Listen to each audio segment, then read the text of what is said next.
The average cost of a wedding in the United States is $30,000.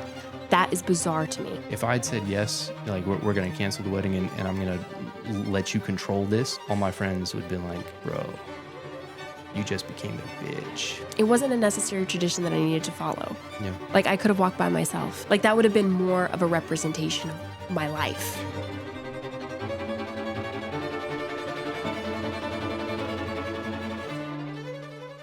This is Bre. This is Yannick. And welcome to the Look at Us Now podcast. And they said it wouldn't last. Guys, it's episode 6. The flagship episode. Hashtag Look at Us Now. Oh, man. I've been waiting a long time for this. Yeah, I know. It feels like a redemptive episode. Like, yes. It just feels good. Our redemption episode, kind of.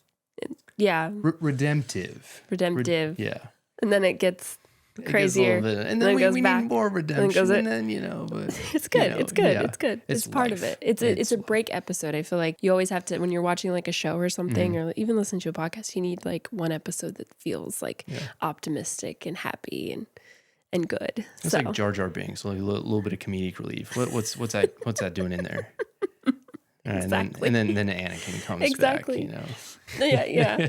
So Look at Us Now is was back in the day when the birth of hashtag came. was everything. Hashtag was everything. I'm sure you guys remember. People very specifically for weddings were using their hashtags, wedding hashtags, to like save photos for their hashtag for their wedding, which I thought was such a cool idea. So we had to, of course, in the new age, jump in on our hashtag. So for our wedding, we decided to use the hashtag Look at Us Now from the song Look at Me Now from Chris Brown. Yeah. So this is how this whole thing was birthed, guys. We're telling you the origin story of Look at Us Now. Thank you, truly. Chris Brizzy, because we were like, what is a cool like pun with our last name? Because there's not really much options that you have with Rook, R-O-O-K. Like what? I remember we were literally going over this for like 3 nights at your mom's house. And we were like trying to figure out what would be a really good, like something that involves our name, something that would be unique, something that nobody has so that everybody, when they tag it, it can be recognizable and saved in the folder or whatever on Instagram. And we were just like, what could we do? We had quite a few different options. It was like the Rooks, it was like generic. There's so many generic things, but then when we're like, Look at Me Now, we're like, oh, I like that. Look at me Look now. at us. But Look at us. So we said Look at Us Now. Hashtag. Yeah. And so that literally was our hashtag, our wedding hashtag. Yeah. We had it like on like a Polaroid style like photo booth thing, and it had our hashtag. And we were like, please, any photos taken of our wedding, please use the hashtag Look at Us Now. And it was like so cool because everybody did. Everyone used it. Everyone that we had like over 250 people at our wedding.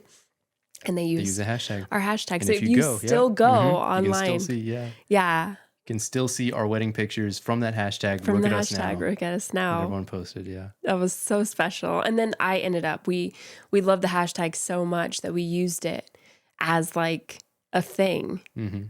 For our relationship after we got married. It was felt just right. It did because it gained a lot of fanfare. Because it blew up to me. It did. It blew up in our hearts. In our hearts, yeah.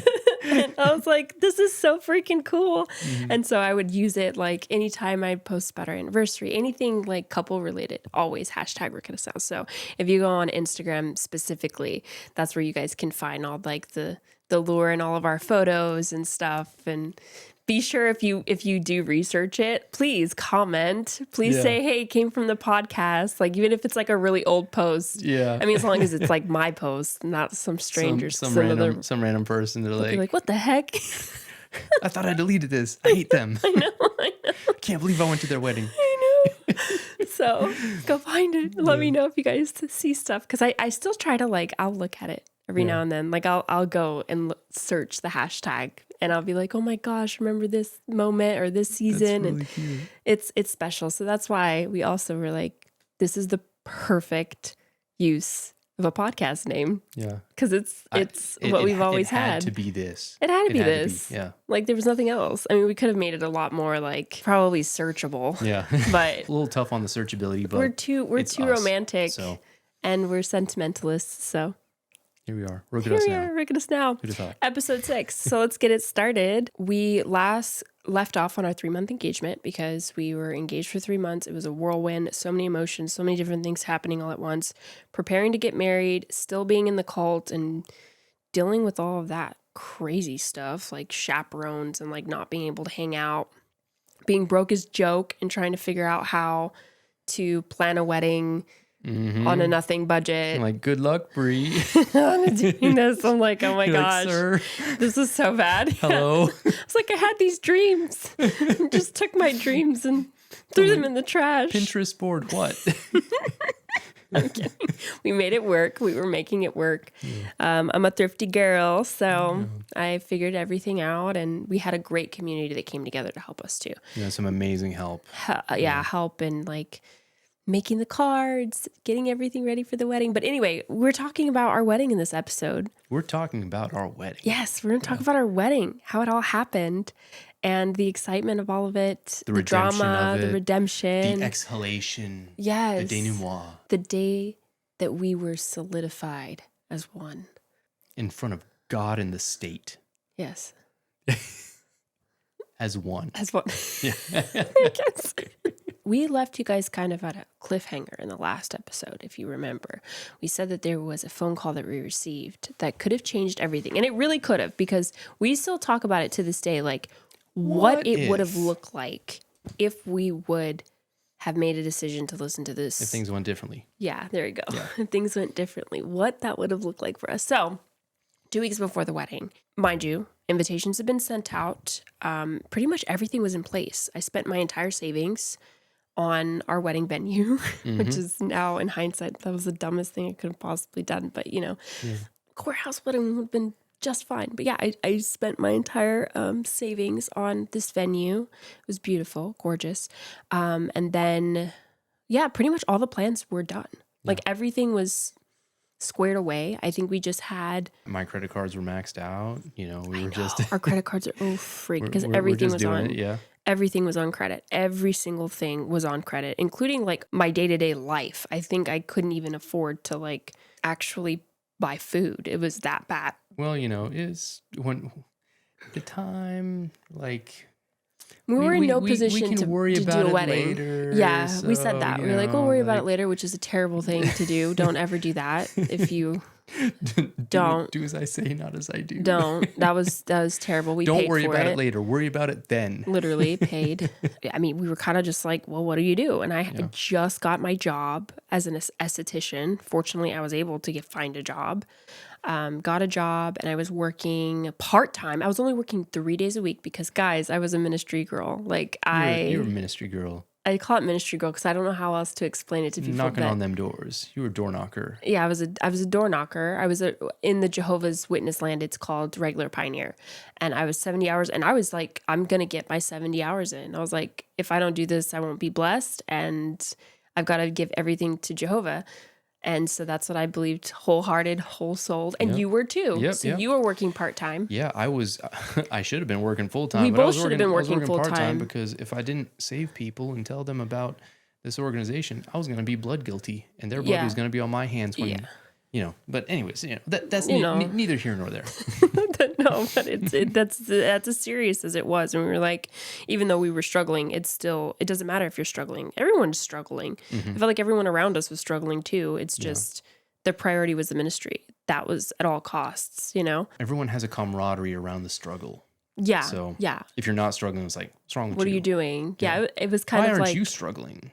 Yeah. And we could have very easily like just not pioneered for that time. And it wouldn't necessarily have been a bad thing. We could have, but it was how it looked to other people if we were to step down. It was like such a big deal to like step down from your position as a regular pioneer. It was like a high position. For a woman, it was the highest position that you could have in the church. But because the thing is, if you step down, you get announced as no longer being a regular pioneer. So it's embarrassing. From the platform in front of the entire congregation. And there's no explanation. So it's like, did they get in trouble and they were removed? Exactly. Or did they... There's no way to have differentiate. To voluntarily step down? Or were they pressured into voluntarily stepping down? Yeah, like why?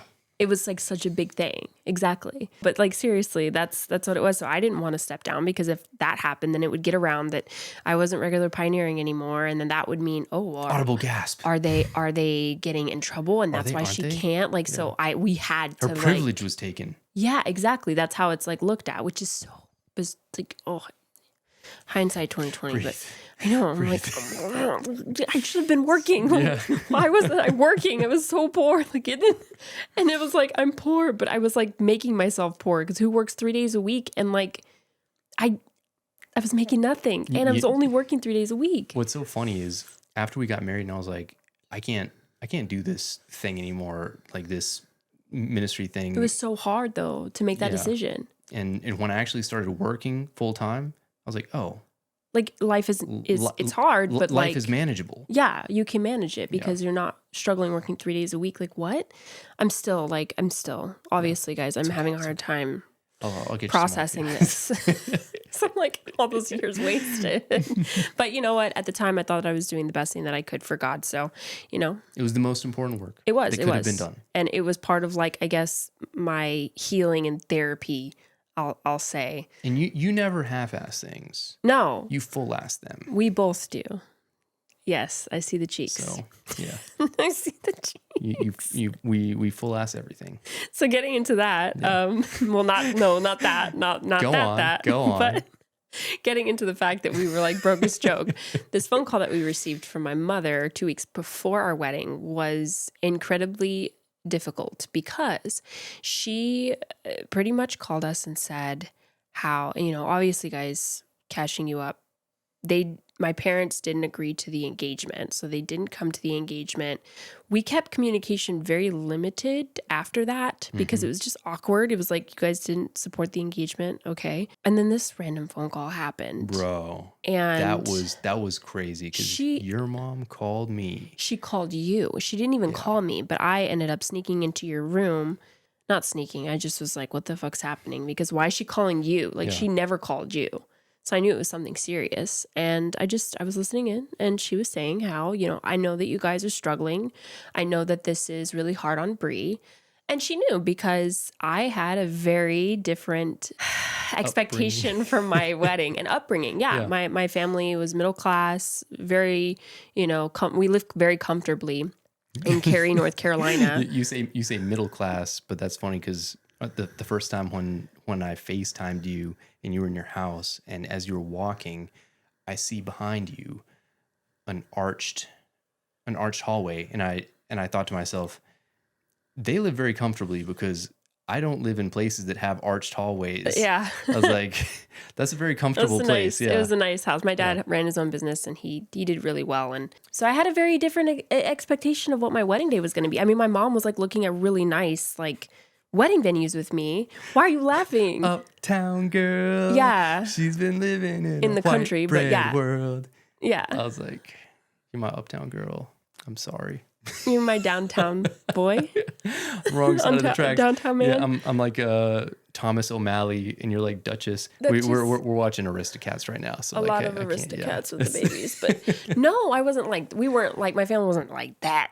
But I guess like perception is everything. So anyway, I was looking forward to having my entire wedding paid for by my family. Like, that was just like what was going to happen, especially because I was also young, and that was just like the custom. I feel like get your wedding paid for by your mom and dad, at least most of it, especially if you're a teen bride. Yeah. So, Well, I mean, it only makes sense. But no, like, I remember specifically before even meeting you, I had a bulletin board in my room that I had like the cake that I wanted for my wedding. I saved a postcard of like the Umstead Hotel, which was a hotel in Cary that I wanted to stay for my wedding night. And I even had dreams of like, having a wedding there, but it was too expensive for my parents there. So there were still limits. Like, they didn't have like everything. But yeah, the cotton room, when my mom went to go tour that with me before when we were dating. Think about the cotton room. And I was taking videos and like showing you the place, and it was like the perfect rustic, because that was a style right back then. The exposed beams and the wood and it was just such a stunning place in Durham, North Carolina. It was in like one of their old tobacco refineries. Well, yeah, it was either or was it like a refurbished textile mill? Yeah, It was there we go. something like that, It was like that. And it was stunning. It was so beautiful. And, you know, I took pictures there, the flyers. I put that up on my bulletin board. I had my flowers. I had like, I wanted to get married and I knew what I wanted. And I was very like romantical and like all into that. And like, I knew this was even before Pinterest that I had that board up and ready to go. It was cuts out of magazines. You made your collage. I mean, yeah, it was a collage. And my mom knew, she saw it in my room. So she knew that I had these standards for my wedding and nothing on that board could I afford with you by myself. So that's why when she, you know, reached out and told us, like, you know, I understand that you guys are struggling. And then she knew that we were struggling probably because she could tell. Word got around, yeah. We hid it, I feel like, really well. We faked it till we made it. And I felt like I needed to because I didn't want people to know that, like, we were broke. But we were broke. When we were broke. Yeah. So she knew, and she messaged, or she was telling us that in the conversation. And then she said, we can help you. We want to help you. And I was like, what? She's like, if you just postpone the wedding, then we'll pay for everything. We'll comp everything. Everything that you want, we'll get it for you. The honeymoon, everything. And I was like, well, what about all the people that are like coming in? What about the deposits? What about like just cancel 2 weeks everything? From the wedding. Yeah. And she says, don't worry. We'll have it covered. We can handle that. Yeah. She said, like, we can handle that. And you were like, he had the entire conversation. I couldn't say anything. I was over here like, yes. We'll postpone the wedding. We'll do anything. And you were like. And my pride said, no, we're not doing that. And I was like, oh shit. And this is such a strange conversation because she's having it with you. But the reason why my mom was probably having this kind of conversation with you is because she was trying to respect the headship arrangement, which in Jehovah's Witness land is very important to uphold. And although you weren't my husband quite yet, you were practically, because we were engaged. So you were like kind of like my proverbial head. Like a what would you consider that? What would you say, like a substitute head or assistant head? You know, like because I wasn't living. Like the teacher's out, but you know, but I'm there. So you were going to be my head. Yeah. So you made the decisions. And that's a big thing in the religion as well. It's when you're married that your husband makes the decisions for you. He does not have to consult the wife at all. I think that's the only decision I've ever made without consulting you. Like, I know in our relationship though. Yeah. He did. He was just like, absolutely not. I'm not doing this. Like, what am I going to tell my friends? We had people coming out of town from different states, like that already bought their tickets. They were coming in like literally the next week. Mm-hmm. You were like, I'm not going to cancel this. Yeah. And she was like, well, then we're not going to come. We're not going to come to the wedding. And what would it look like for Bre's family to not be at the wedding? Yeah. You know? Yeah. That's what she said. And I remember saying, like, my response to that was, or you cannot tell me to cancel the wedding and you can just show up to the wedding that is already planned and will happen in 2 weeks. Yeah. All you have to do is be there. And she said, well, we'll think about that or something to that effect. Dun, dun, dun. Yeah. So that was that crazy phone call. And I was distraught because I didn't even think that they would cross that line. Like, I know I had a lot of shit going on in my household. Granted, I didn't think that they were abusive at that time. So I was just like, oh, we just have problems. But I didn't think that they were going to threaten that. Like, you know, like, because that's a big thing to threaten, not coming to your daughter's. I was the firstborn. Like, I'm the oldest child. And you said you're not going to come to my wedding. Like, that's heavy. That's totally a bluff. That's totally. But also, it's like, guys, read the room. She kicked you out. Like, they kicked you out. Why would... Hello. We're like that cat poster. We're just hanging in there, you know. Like we just didn't think that we could let go. No, I'm glad we didn't though, because we really tried everything that we could in that relationship, and even still in the final moments. And I just remember that phone call being so like distressing to the both of us because we were in such a pinch already financially, and this was so hard, and it was tempting. But then we also at the same time were like, if we were to truly postpone this, what would that mean? Like, so just postpone it the next month? Or like she wasn't very specific as to when she wanted it to postpone. She didn't even I remember when you asked, like, well, when would you want this to be postponed? She was like, well, we can discuss it once it's canceled. So we're like, what does that even mean? Like, Yeah. there's just too much room for craziness. And we already had dealt with so much in the relationship. So we were like, there's no way in hell that we're going to like actually do this. And you had to talk me off the ledge, though. I remember that. Yeah, because I was like, at this point, like, this was a ploy for control. If they're trying to postpone the wedding or change the wedding, where does that leave us? Like, are we beholden to them? Like, what do we owe them? And at this point, whenever you owe them something, like, what will be asked of you? What will be asked? I don't know. It was too much. It was very messy. And it was like, I honestly kept thinking in my head, so I was like, because I wanted that. But then I was like, but why would you wait until 2 weeks before the wedding? Because like literally we have people flying in from Oregon, California, and New York. We had everything already paid for. The deposit that I paid for was now at this point unrefundable. And it's like, I don't care if you'll give it back to me. Like we've been struggling for all these months. And then like, it just didn't make any sense. Yeah. And I was like, and then telling everybody, we had over 250 people at the wedding. Telling over 250 people, like, no, sorry. And then the drama that would ensue because we already had all this drama surrounding it. So it was just so much. And I was like, no, it's like too much. If I always said, like, if they would have came earlier with that, like if they came like maybe a month or two, I feel like I could have felt differently. Potentially, yeah. Because at that point, if I'd said we're yes, too close. everyone, well, I say this kind of from a personal standpoint. If I'd said yes, like we're going to cancel the wedding and I'm going to let you control this, all my friends would have been like, bro, you just became their bitch. No, but you would have but then also too, though, I feel like you would have been like, maybe they could have seen that you were doing it for me because you really wanted me to have my family. Looking at it now, sometimes I do wonder what would have happened. I always wonder that. Yeah. I'm like, what would have happened? Like if we postponed it and played along, but then when you really like step outside and look at the relationship as it continued for years, no, it would have been terrible. It was just part of the cycle. The ebbs and flows. The ebbs and flows of our relationship forever. Yeah.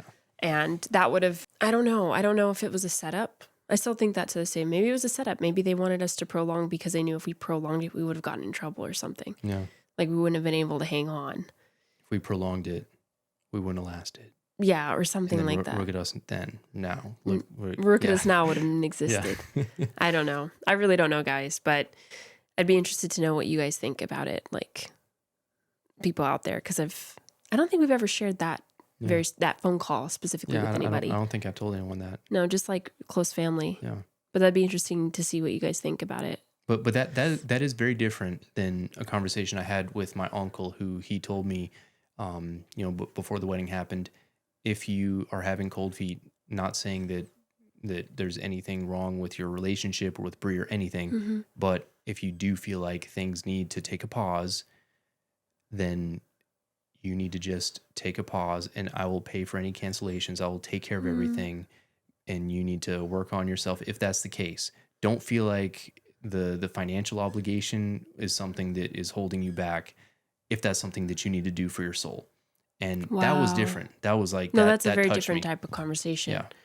And that wasn't the kind of conversation that my mom was trying to have with us. It was a bargain and control play. Yeah. So, wow. Was that the uncle that paid for?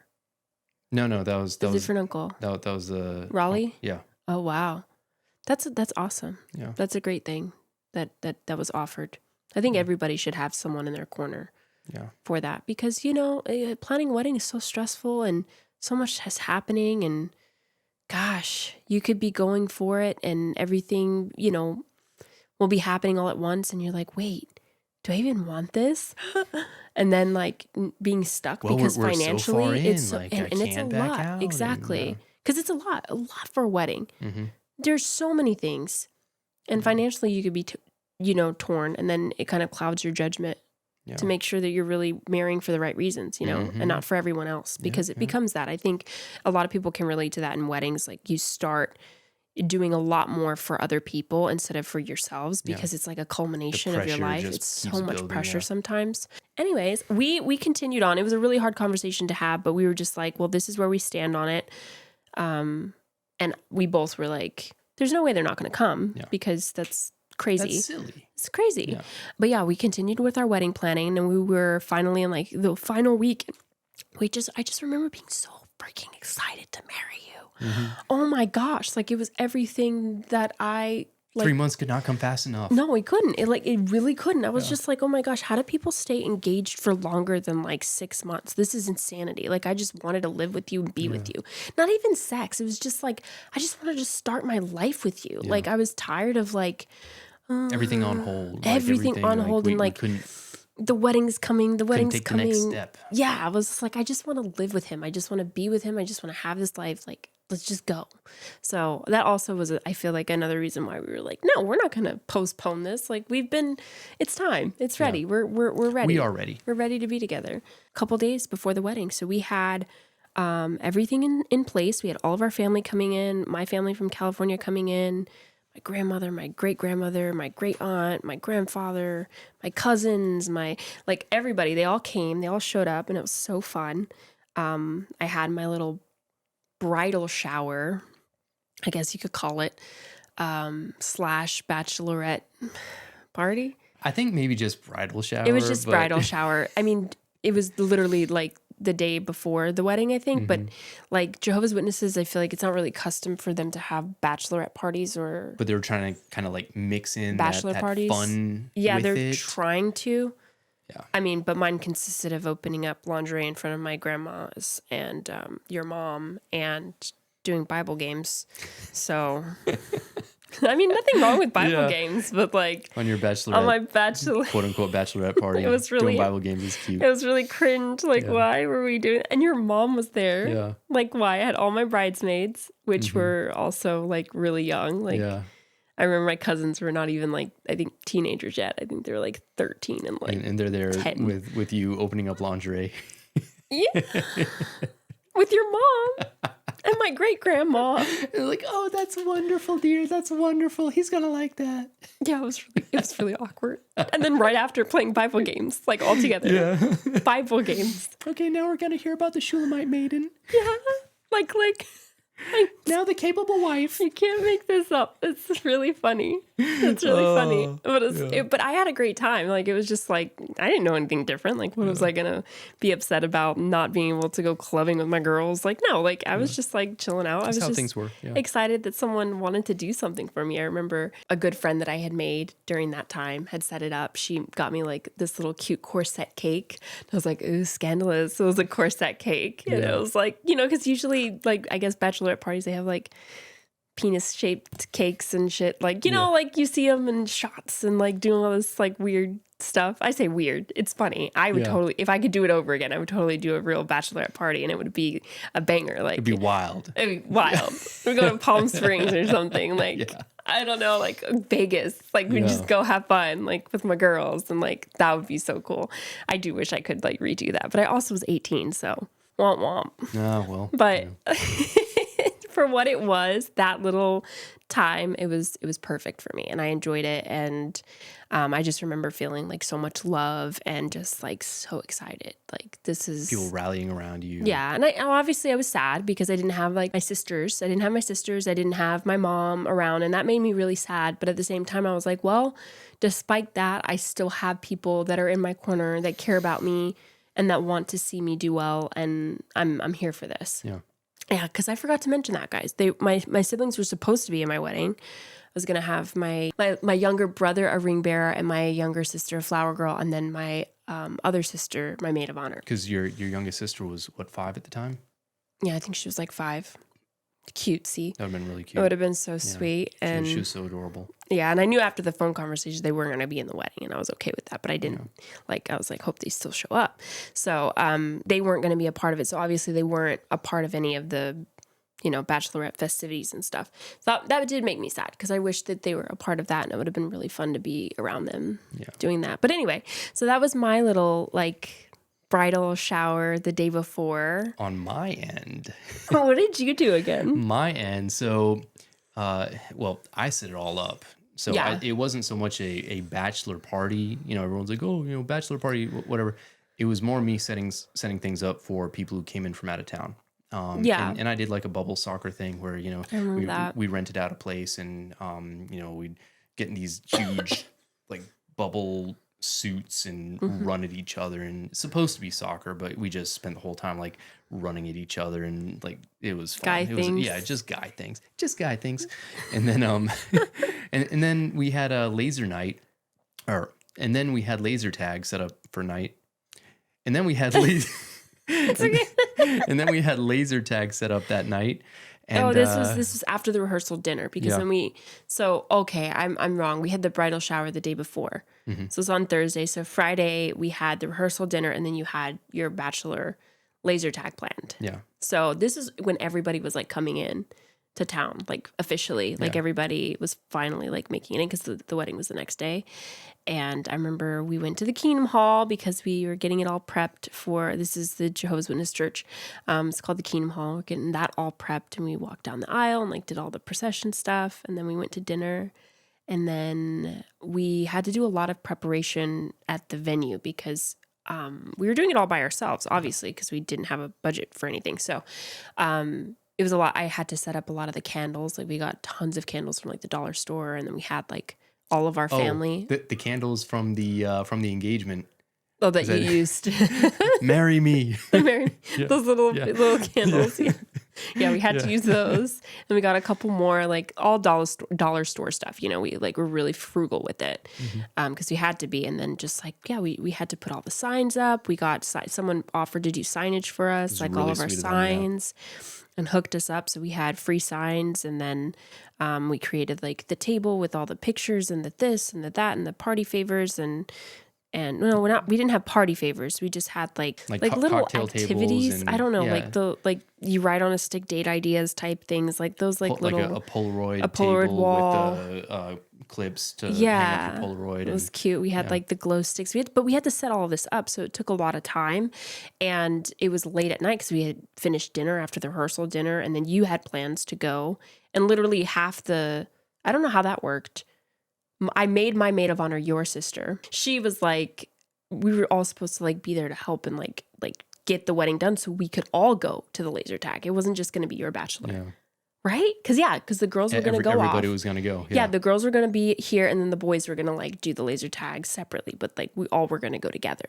That was the plan. And I was so excited. It was like our night. And I just realized as we were at the wedding venue, the actual venue where we would have the reception, we were like, hey, this is not enough time. There's like a lot of shit to do here. Yeah, there's like, it's 9:00 at night. Like things aren't done. I was feeling so bad because I was having like my great grandmother like helping set up pushing candles and stuff. Yeah, like what the heck? Balloons. And everybody that had come in from traveling, they were helping set things up. And I felt so bad because I was like, this is a terrible host. Like they're supposed to be like being treated because they came all this way. Yeah. And so anyway, we were going really fast trying to set up, but it wasn't done. And what ended up happening was your sister rallied everybody up and said, it's okay, we're going to go anyway because everybody came from out of town. We want to like show, you know. And she's like, bye. And I was like, what? I was like, why are you leaving me here? Like, you can't, like. Because the boys are going over there. Yeah, she's like, the boys are going. So then she like got in the car. Everyone left, including you. Yep.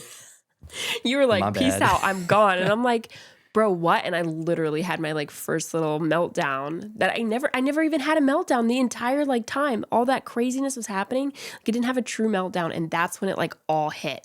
Everything, like all the feelings of being like kicked out, living out on my own, the struggles, all of it, like it hit me all in that moment. And I just broke down, like crying bitterly.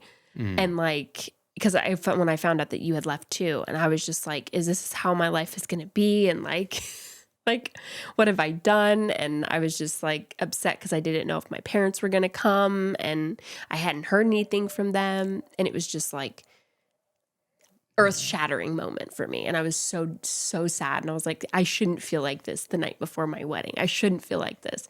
So I think Nana called you because when I got that phone call. Yeah, I was like, because I didn't feel right about calling you and telling you to come back. But she saw me like having a breakdown. She was like, no, he needs to come back right now in true Nana fashion. Yeah. And you should have. Yeah.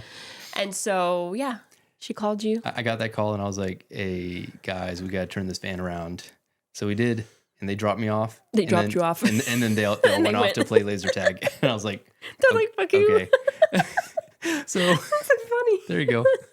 Yeah, and it took us, and I remember like everyone like kind of went home. It was just only a couple of us left, and we were finishing the final stuff of the wedding, and that made me feel better when I saw you, and you felt really bad, and I felt bad because I didn't want to take you away from like your friends and everything, but like unfortunately our situation, we didn't have enough help, and we didn't have the things that we needed to be done. And I guess we should have planned earlier, but no, it wasn't that we couldn't even plan earlier because the venue only let you in like at a certain time, and you only had that much time to get together. And I was like, I can't come all the way back here in the morning getting ready for my own wedding because I know nobody's going to help me do it. You know, the right way. The proper way The proper would have been way. to spend more money and have an event planner or or someone hired to be able to set up. Yeah. Because it wasn't that much stuff, but it was just a lot for like one or a couple people to handle at once. So anyway. Well, it's a lot for a couple of people to handle with everything else that was going on at the time. Yes, it was crazy. Yeah, and really like for me going off to laser tag, I was distracted. There were people here. It was like like a so party much. everywhere. It was and then a party. What was funny though is after laser tag, I got back to my mom's house and everyone was having a party there. Everyone who'd gone to laser tag was having a party without me. And so I get there and I immediately have to like break up a fight between two of my friends who've been drinking, and I separated them, and kumbaya. That was a fun night. Kumbaya. Meanwhile, I was chugging a limerita. Yeah. Is that what they call them? Yeah, one of those like Bud Light limeritas. Yeah, because I was like so sad after everything, and I was like, I don't have like. But you, where were you? Oh yeah, I was chugging a limerita on the couch of my family's hotel room. I'm like, why didn't I just stay at my house? Because I didn't want to be alone. Yeah, and there's no furniture. There was no furniture, There's and I was no just Wi-Fi. like, yeah, and I was like, at least the hotel has free Wi-Fi, bro. No, I was like so like not. Yeah. I was not. Doing okay. And I just remember like literally falling asleep with it in my hand, like covers over me. Like I was bawling my eyes out, but I didn't want my family to know that I was. So I was like, I'm not unhappy. I'm not unhappy. I'm like, I know that was bad. That was bad. It was a very like, you would have thought that was like what do you call it? Epiphany? No, like a Cold foreshadowing of what was to come the next day, but it was like completely opposite. Yeah. Like I had such a rough night, but then I woke up and the air felt different. Everything felt lighter. And I mean, looking back now, I'm like, that was pretty busted. The situation that I had to like get dressed. Yeah. Like I was like with my little small compact mirror doing my wedding makeup. Because there was no room in because all the girls were in the bathroom getting dressed. And I'm like, anyway, no, but focusing on I was content. I didn't care. Like in the moment, I was just like, you had your family around. Yeah, I was like, I'd rather this than be alone, like by myself getting ready for my wedding. So I was like, I was just doing my thing on the little hotel bed, and like I remember begging my grandmother to take a shower in her shower. So I was like, please, can I take a shower? I like need to wash. I'm dirty before I get married. Yeah. And she was like, yeah. So let me help you. Like, anyway, so yeah, that was crazy times. But the getting ready, it felt like how they describe in like the movies or like a book, like just like the rush of everything. And it kind of felt like a dream to me. Like everything was happening so fast. And I remember the one piece of advice that everyone would give me about the wedding day is like, they would say like, take every single moment in because it flies by so fast. And it's so true. Like it literally flies so quickly. And those pictures are everything because like you can relive through the photos. I feel like you don't remember anything in those pictures. Oh my gosh, no. It's like, that's the only reason why I remember is because we have photos of like me on the bed with my little compact mirror and like getting ready and like all of that. So I just was so jittery. I was so giddy. I was so jittery and like the energy was just like crazy because I was so excited to become your wife. And I got my dress, my beautiful Zach Posen dress. And I had my hair done. My aunt did my hair and I felt like a princess, like a true princess. And I remember walking out of the hotel room and through the hallways and like feeling like the Cinderella moment that I feel like as a girl dreamed of. And it was so like surreal. Yeah. And it was raining that day. It was a rainy day. And I just remember getting into the car and feeling really bummed out about it because I have naturally curly hair and my hair was straightened. So I was like, crap, like we have to take photos Please don't let it outside. get wet. But then my friend was like, she wasn't like, she was a Jehovah's Witness, but she kind of was like, you know, on the edge of things, I guess you could say, like not truly like deep into it. She was edgy. So she was like, it's raining on your wedding day. That's like good luck. Like It's totally that's like good. that's a good omen. That's a great omen. So I was like, oh really? I didn't know that. I was like, okay, cool. So I'm not superstitious. I'm just a little stitious. just a little stitious. I was like, great, that's awesome. So then and she had a nice car. I was excited about driving in her like nice car. Yeah. It was a nice car, but it was like, it's funny now that I think about it. This is a random detail, but like I was so obsessed with like arriving in a nice car because I was embarrassed to show up in Fergie. I know. The Mitsubishi Outlander. Oh my I was like so God. old and beat down. Oh. And I felt so embarrassed to like show up, and that's why I begged her to like, please, like, can you take me with your car? And she was like, yes. Kind to that girl. Yeah, that was nice. So that it was she got nice. that, yeah. It was like cute. So I was like, all about how things looked, appearances, you know. Apparently, yeah. But yeah, showing up. Like, how was it like for you? Because I know you had a really cool story of like when you woke up on the wedding day. Well, I woke up and, you know, like some of the guys were sleeping on the couch and sleeping on the beds and, you know, wherever. And, my sister put on the eye masks on. Oh, she did us. like skincare on you guys? She did Cute. skincare, which if she was a maid of honor, she should have been doing that for you. But anyways, she was, I think we shared her. She was the matron and Yeah. wait, what do they call it? When the best man. best man? Yeah. She's like the she- best man and the maid of honor. No, she wasn't really. She was the best man of honor. The Best man of honor. Yeah, Here we go. okay. Wait, best woman man. Yeah. Best woman of honor. She was something. Was it? She was I don't something, know. Yeah. But that was sweet that she did that. Didn't you go to Waffle House? Yeah. We went to Waffle House, and that's so crazy because I totally had forgotten about that. Yeah, I remember pictures. You told me. I was like, that's so cool. I Yeah. wish I would have had breakfast before. My boss took me to Waffle House, and that was nice. Oh yeah, because you're with your. Was he in the? No, he wasn't in the wedding, but he was like an usher. Usher. Mm-hmm. So he took you. Yeah. He was. cute. He also spent the night at the house. the After floor. a night of debauchery.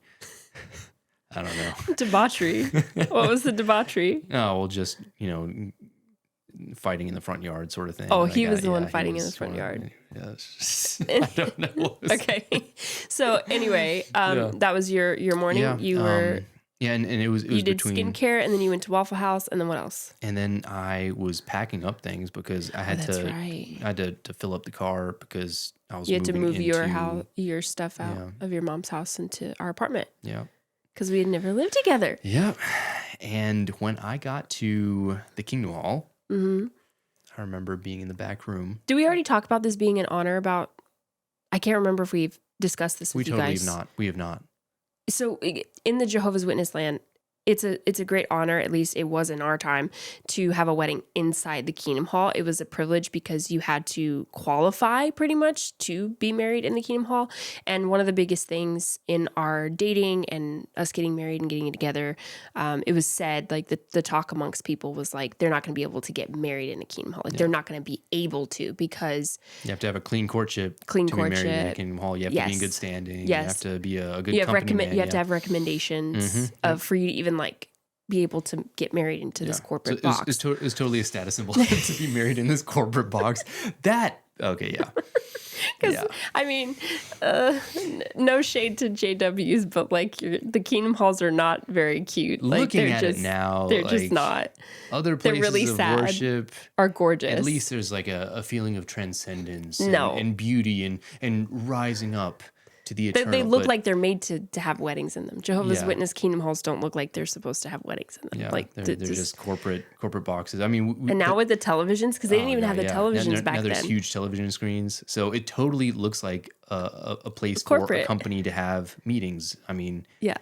fluorescent that's a lights and side all. note. Yeah. It was still an honor to us then. Like an that, honor. it was such an honor, and like it was such a flex because we were like, we're getting married in Kingdom Hall. Look at us. Look at us. Like I remember my own parents couldn't get married in the Kingdom Hall, so like this is like take that. I get married in Kingdom Hall. We can get married in this ugly soulless box. And you can't. No, but it was like, it was what it represented. You know, it was supposed to be God's house, and it's so special. So that's why we were like so adamant about making that happen. So that's why it was such a big deal. And I thought I'd let you guys know about that because we didn't discuss that. It was totally a big deal. It was a big deal. Yeah. And it was like something that we could rub into everybody else. It was very redemptive. Yeah. And then when people heard that we had a wedding in the Kingdom Hall, they were like, so what was the issue? Like, why did your parents not support it? I Like, don't what? get it. Like, exactly. So anyway, that's just part of the lore. But so yeah, you pull up to the Kingdom Hall. I interrupted you. Yeah. And when I was getting ready in the back, oh my God, I was just a mess. No. I was just crying and crying. It was so, why? I didn't realize that I would have so many emotions because I was with the brother who was officiating the wedding, and I was just telling him, like, I couldn't believe that I deserved to have you. I couldn't believe that I deserved to have this, and I couldn't believe it. This was the day that I've been waiting for my whole life. You know, I waited all those years, and it was all those. Oh gosh, it was heavy. I still can't believe I that was it so was shocked. I was like, I didn't think he was gonna like. I never had seen you cry like that before, and I didn't actually see you cry, but I could tell when I was walking down the aisle and I saw your face. I was like, oh my God, he was crying. Yeah. I just remember like feeling like, oh, he's emotional about this. God, like I this was is so a big emotional. deal. Yeah, I was so emotional. I had cried all my tears the night before underneath the covers. Clutched your my alarm reader. You're all cried out. The freak. Anyway, but no, like that was like so special being able to, oh gosh, see that it makes me want to cry because I remember like walking down the aisle, like seeing you. I could not believe that my life could be this blessed. Yeah. It was the culmination of everything. It was the climax of everything that I'd ever done. It was like Yeah. well, I can't say that really. Anyway, I don't know why I introduced you. Sorry. Can you say it again? Yeah, that it was like the climax of everything that I'd ever done was to get to that point. And I saw you, and it was everything. Oh my gosh. Yannick, you're gonna do this to us? It was, man. My sensitive, loving man I love. That was something. A man else. after my own heart, a true romantic. Anyway, so yeah, that was special. That moment in itself. I had held off. I told my grandfather, because I had my grandfather walk me down the aisle, and I told him to hold off just in case my dad showed up. So I was like, maybe like he'll come through the doors and like he'll be there, but he didn't. He didn't show up. And none of my family came to my wedding, our wedding.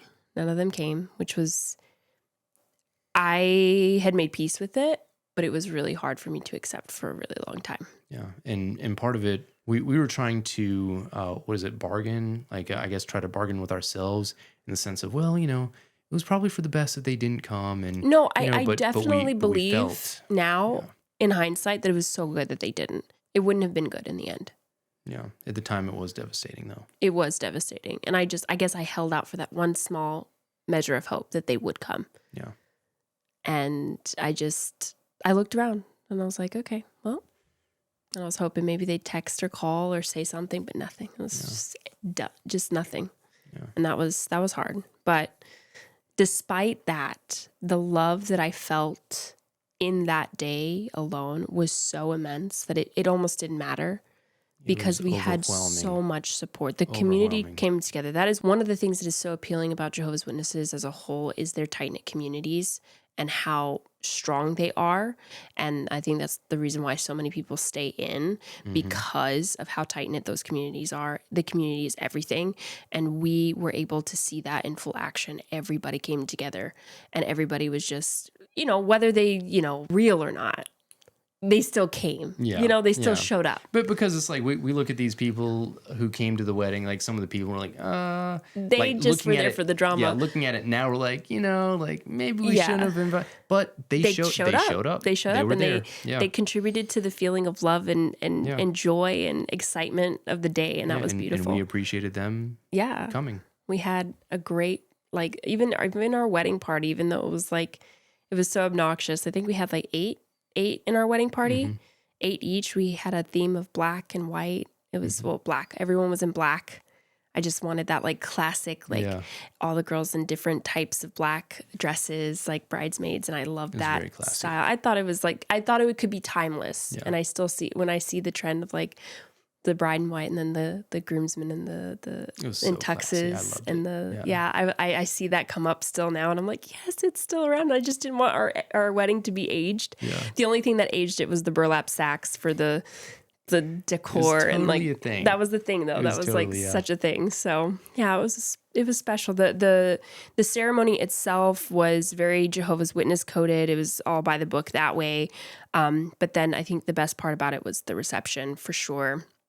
We took pictures in the rain on a train where we on one of our first dates, went up to the train, like sat and looked at the stars on top of the train. And that was like so cool. We have those iconic pictures. I feel like they're iconic now for us because it's like, so like it's train pictures. Those train pictures. Mm-hmm. And then, it was, I think that was the first actual picture that I posted on Instagram, alerting everyone that announcing that we were married. And everyone was like, yay! Because it was that train picture. Yeah. It was such a good photo that my cousin took. And he put that up there. And we had like a small intermission while we took pictures, and we had everybody because we couldn't afford to feed 250 people.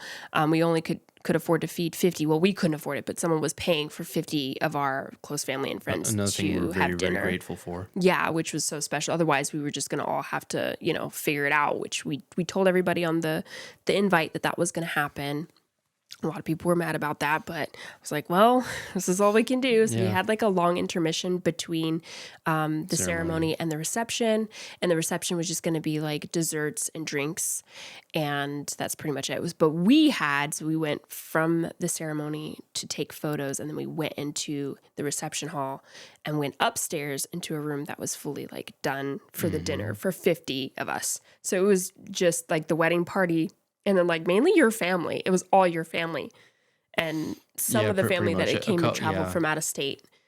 So that was pretty much it. 50 goes by quick. You guys, if you've planned a wedding before, 50 people is nothing. It was a bunch of my bros and my family. And your family. Couple random people from Bre's side, but close to us. Everyone that was really close to us at that time. Or not random people, but a couple people speckled in from Bre's side. Yeah, they're very close to us. Yeah. So that was really nice to be able to have that, and it was upstairs. That was overlooking the entirety of the venue, which was so cool. Yeah. I love that room where you can go up and like we had the long table set up and the stairs coming from both sides. Yeah, the stairs coming from both sides and overlooking the beautiful like dancing hall and everything. It would have been so pretty to have other like big round tables for people to sit at, but budget. So we had the little cocktail tables, just a couple of those downstairs. And I just remember coming into it, and it was like, I think it was like 4:00 in the afternoon, and it was, still kind of dreary because it was rainy. Mm-hmm. March 26th, by the way, March 26th, 2016. Mark your calendars. Oh, that's our day. We're coming up on 10 years. I can't believe it. But anyway, 10 years, a decade. So, yes, guys, that was such a special time. It was so, so, so special. And getting through that to where everyone came like, everyone came together. I know you'd mentioned that everyone came together, but just the feeling of redemptive power that everyone came together and for that one time, everything else just melted away. It did. And they were celebrating us. And there was nothing...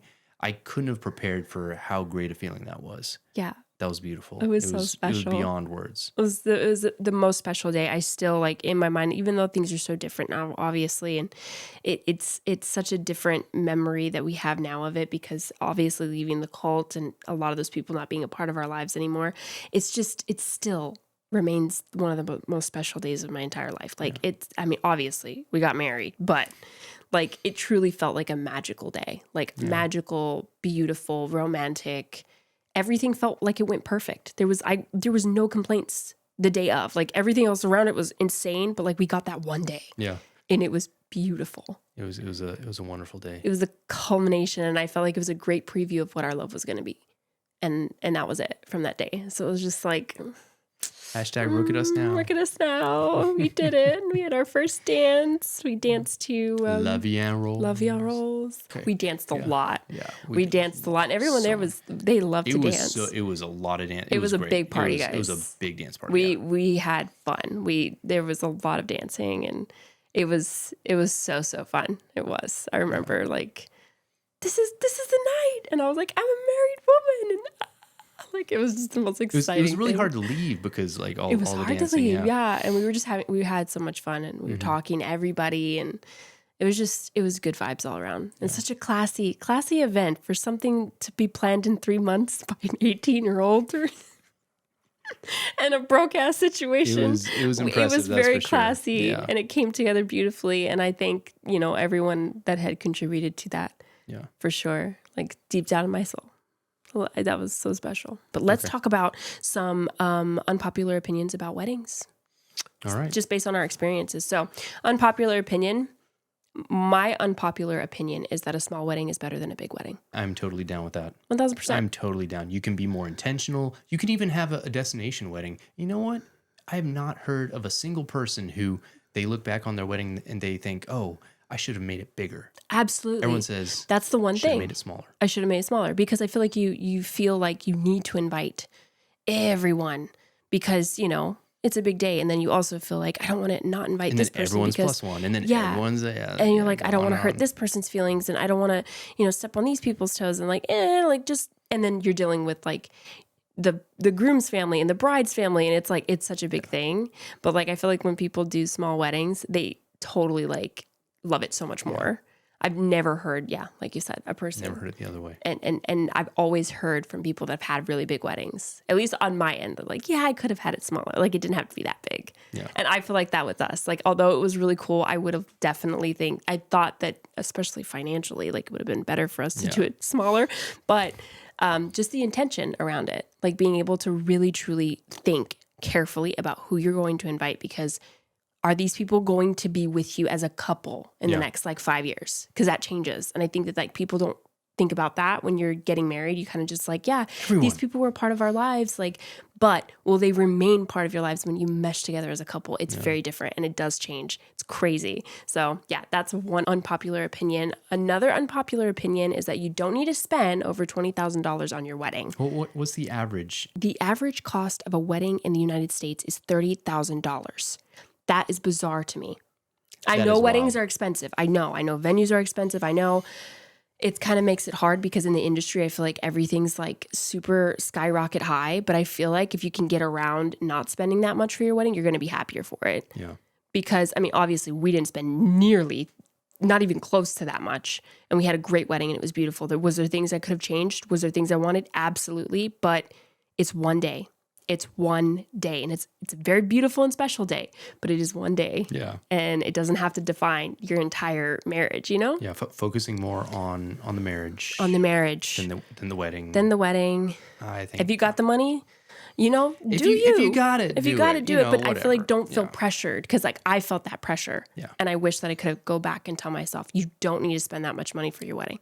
Like you don't even need to spend the money that you did spend for the wedding. Yeah. It's special. You can make it special, but like, it's okay. Like, don't worry about it. But it's baffling to me. $30,000 is the average cost of a wedding in the United States. Another unpopular opinion. What? You don't need to do those damn wedding favors, those gifts, like those little trinkets. Like, no? Have you ever got back home and been like, where's that trinket that they gave me? I like that. Like, I've never, do you know where maybe we just didn't go to good weddings. Yeah, I guess maybe.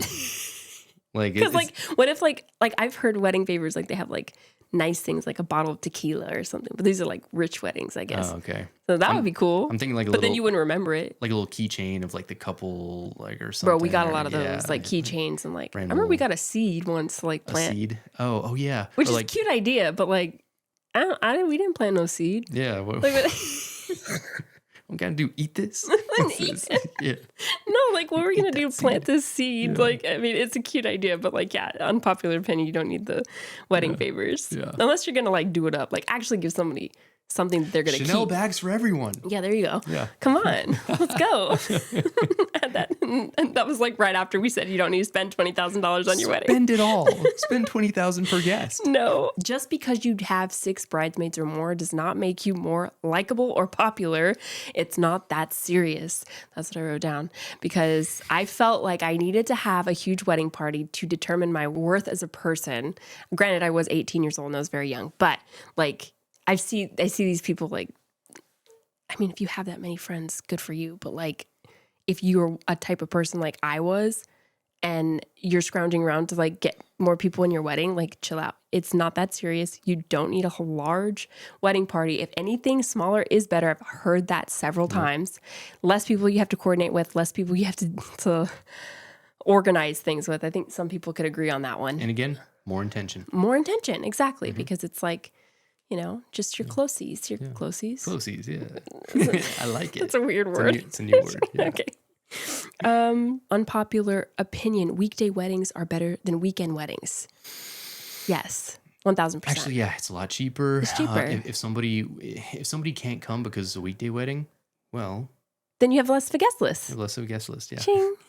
No, because I know that particular fact doesn't apply to everybody because there's like some people that like can't get off to work, you know. But if you're so important that they will get off to work, or if you're so important that they will get off work to come to your wedding, that's smart. You've just added intention.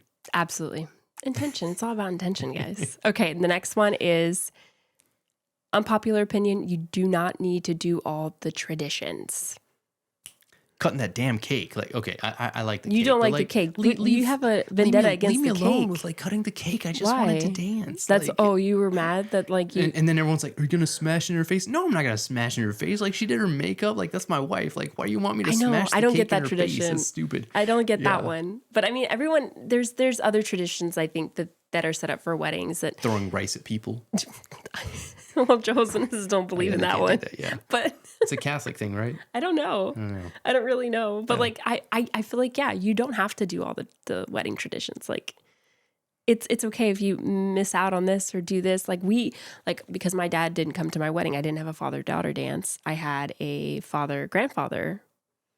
A father figure dance. A father figure dance. There we go. And George that was Michael cool. played. It was great. Yeah, and then we mixed it. No, we didn't. It was not George Michael. We mixed it though. We had like I was dancing with my grandfather, and then you started dancing with your mom. Yeah. Like we mixed it because it's not typically the tradition. Parental figure dance. We both danced together actually. Yeah. Yeah, because I thought that would be cool and less awkward because like I didn't have my own dad dancing at the wedding with me. But what's another thing? I think, you know what, honestly, I would have not walked down the aisle with my grandfather. I know that's a tradition that you walk down with like the person that raised you, but like, I wish that I just walked by myself. Not that I love my grandfather and it was very special that he did that, but I also feel like it wasn't a necessary tradition that I needed to follow. Yeah. Like I could have walked by myself and that would have been beautiful because it was kind of like, it showed like that would have been more of a representation of my life. Oh, yeah. Maria in Sound of Music, she walked down the aisle by herself and it was beautiful. It was gorgeous. Yeah. I mean, yeah. Yeah. Yeah. I should have did that. Yeah. No, it's okay. I loved that. That was a special moment. But I'm just bringing out, like, you don't have to do all the traditions. Like, it doesn't make or break the wedding, obviously. I feel like people are getting hip to that. But I feel like if I could go back, I just tell myself, you don't need to do all the damn traditions. Like, chill. It's you okay. Do you. You do you. This is your day, your wedding, your marriage. You do you. Yeah.